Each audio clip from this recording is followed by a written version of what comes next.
This disgustingness is my sourdough starter that's been neglected for the last 8 months. I already poured off some of the hooch, but that's that gray stuff, that gray alcohol water in there. Get you some.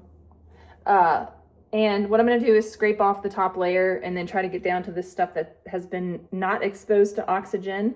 And that's really all that is. This has been exposed to oxygen, so it's oxidated. And then the hooch is gray and yucky because it is. But we're gonna get a clean jar and treat this a little better. I feel like I'm ready to get back into making sourdough. So, I mean, as many times as I've done this in my life, usually it happens postpartum, post-baby. It's usually when I tackle this feat of redoing my sourdough starter. Okay. That is some thick stuff, let me tell you. All right, so we're gonna do equal parts flour, water, and starter. And when I say equal parts, measure with your heart, because that's what I do.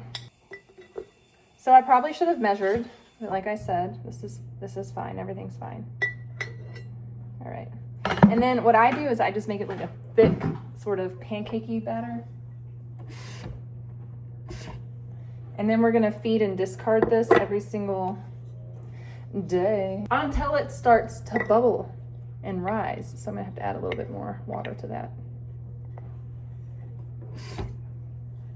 There we go.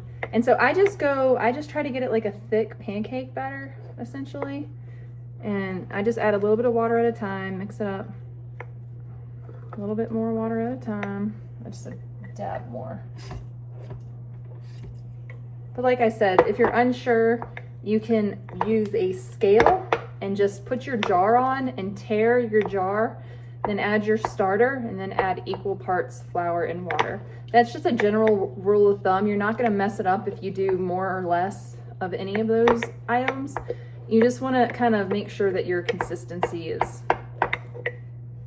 like, that's about the consistency that I'm doing right now. You could go a little bit more on the thicker side, actually. I'm just gonna cover mine with this plastic lid loosely. I go about half of my starter, or maybe more there. All right, I'm gonna put this in the fridge overnight because I'm not gonna be able to bake bread this weekend, so I'm gonna refrigerate it.